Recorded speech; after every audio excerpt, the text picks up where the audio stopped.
I'm here today with Darius from Lighthouse Relief at Ritsona. Thank you, Darius, for giving us a few minutes of your time. I was wondering if you could tell us a bit more about Ritsona Camp. Wonderful. Ritsona Camp has been open since March, but really April of 2016, and has gone since the end of 2016 from around 400 to 500 people up to 700, and even over that at one point. Very young population. How many children versus adults do you have here? So our population under the age of 18 is almost a third, if not a little bit higher. So we have children that we work with in our CFS that number around 150 plus. We don't obviously engage all of the kids, but we're trying to engage all of the kids that we can. And that's just with the 3 to 5. We have a lot of teenagers, we have a lot of preteens, school-age children that we also have historically worked with. It's been a little more difficult since school started, but we're looking forward to bringing some new programming for them. Okay, fantastic. And tell us a little bit about the child-friendly spaces and what you guys are doing here. Sure. So our child-friendly spaces can have lots of different forms, but here our child-friendly space, we really focus on the psychosocial aspects related to play, and how we can provide some type of respite for the children from their lives in a camp setting, but also for the parents. We do try and work as best we can to stay away from education, because that is something that the Ministry of Education is providing, and working hard to provide, and we're trying to work with them together on that. But there's lots of things that you can do with children that are engaging, that are worthwhile.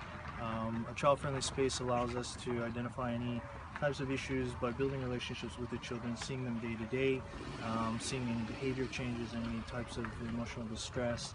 And I know you also have a female-friendly space here. Yes. Can you tell us a bit more about that? So our female-friendly space, again, it's a similar approach. We do PSS, MHPSS, mental health, psychosocial service, but we back-end that programming with focus on gender-based, gender-based violence work.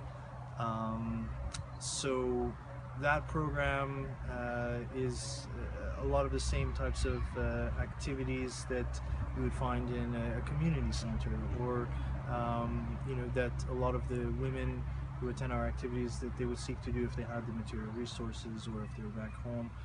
We really try and engage the population in terms of determining what they need.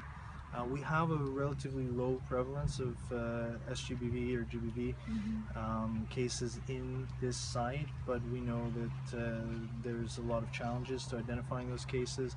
So again, our hope is to build relationships in these spaces and to really try and meet the needs. If the needs are just knitting and wanting to have hobbies and recreation, then that's great. If it's something more substantial, then we have a foundation, and it's not we're not having to overcome huge barriers of stigma, because it's a very natural progression into receiving support for any type of issue, whether it is related to GBV or whether it's just an issue of emotional distress that happens to deal with loss of family or displacement or depression or anything like that. Yeah, brilliant, thank you. And just can you tell us a little bit about what some of the volunteer activities are, what sort of things volunteers can do in the child-friendly space or female-friendly space, and also the construction project?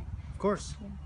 I mean, we, depending on the skill set, depending on the type, the duration, and the type of program that the volunteer is a part of.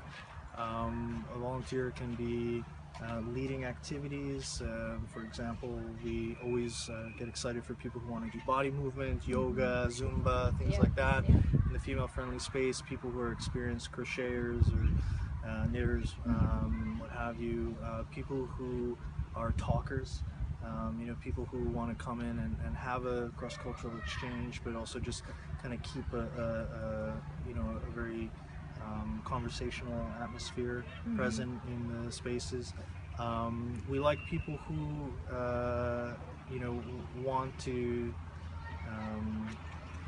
help us to execute our programs in the most organized fashion. So, you know, in our child-friendly space, you might be welcoming children, helping them wash their hands.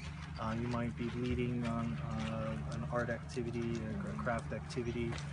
You might just be taking some time to give a little one-on-one attention for a child who really wants that one-on-one attention on that day, or you know, maybe needs a little help into integrating, or needs some time away. So, you know, depending on the skills, the interests of the volunteers, I think that we try and find the best fit. But our, you know, our roles are as defined as we can continue to define them, so that volunteers can get a very meaningful experience and support our programs. Fantastic. Thank you so much. Thank I'm you. really looking forward to bringing our volunteers here. Likewise. Thank you.